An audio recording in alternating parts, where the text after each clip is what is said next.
Anakapalli parliamentary నియోజకవర్గం పరిధిలో కూటమిలో కాకరేపుతున్న ఎంపీ సీఎం రమేష్ పంపిణీ చేసిన సీఎం రిలీఫ్ ఫండ్ చెక్కుల అంశం.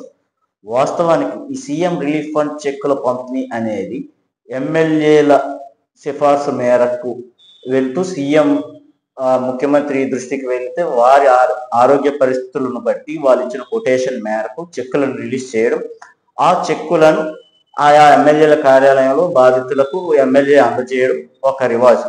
అదే మాదిరిగా పిఎం రిలీఫ్ ఫండ్ ఏదైతే ఉంటుందో అది ఎంపీల ఆధ్వర్యంలో పంపిణీ చేయడం జరుగుతుంది. కానీ అనకాపల్లి జిల్లాలో, ముఖ్యంగా అనకాపల్లిలో ఈ పిఎం రిలీఫ్ ఫండ్లు కాకుండా సీఎం రిలీఫ్ ఫండ్లను ఎంపీ కార్యాలయంలో స్వయంగా ఎంపీ పంపిణీ చేయడం ఇప్పుడు తీవ్ర చర్చనీయాంశం అయింది. దీన్ని బట్టి ఆ 7 నియోజకవర్గాల ఎమ్మెల్యేలను ఎంపీ కంట్రోల్ చేస్తున్నారా అనే వాదన వినిపిస్తుంది.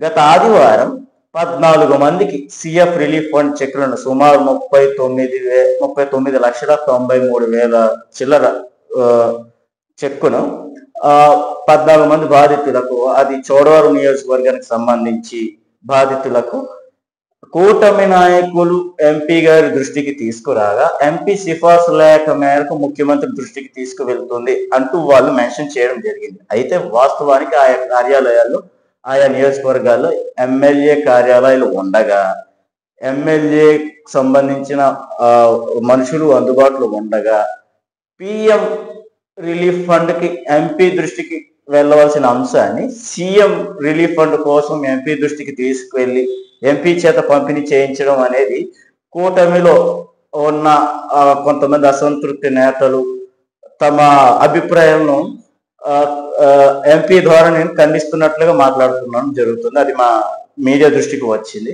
ఎంపీ అనే వ్యక్తి, సీఎం రమేష్ అనే వ్యక్తి 7 నియోజకవర్గాలలో ఉన్న ఎమ్మెల్యేలను కంట్రోల్ చేసి తను చెప్పింది వేదంగా జరిగేటట్టు మౌలు చేస్తున్నారని, ముఖ్యంగా అనకాపల్లి లాంటి హెడ్ క్వార్టర్లో సైతం సీనియర్ నాయకుడిగా ఉన్న ఎమ్మెల్యే కొంతల రామకృష్ణపై సైతం ఈయన పెత్తనం చెలాయించడం చూస్తున్నట్టు కనిపిస్తుందంటూ ఈ కూటమిలో, ముఖ్యంగా ఈ జనసేన టీడీపీ పార్టీలలో ఈ మేరకు అభిప్రాయాలు వ్యక్తమవుతున్నాయి. భవిష్యత్తులో ఎంపీ ధోరణి ఇలాగే ఉంటే తాడో పేడో తేల్చుకుంటాం, ఎక్కడుండో వచ్చిన వ్యక్తి ఇక్కడ ఈ నియోజకవర్గాలను డామినేట్ చేయడం ఏంటి అంటూ ఆయా పార్టీ కార్యకర్తలు తమ నిరసనను తమ నాయకుల ముందు వ్యక్తం చేస్తుండగా, నిమ్మకు నీరెత్తినట్లు చేసేదేవి లేదు ప్రస్తుతానికి, తర్వాత చూద్దాం అన్నట్టు ఆయా నియోజకవర్గాల ఎమ్మెల్యేలు వారిని వారిస్తున్నట్లు సమాచారం.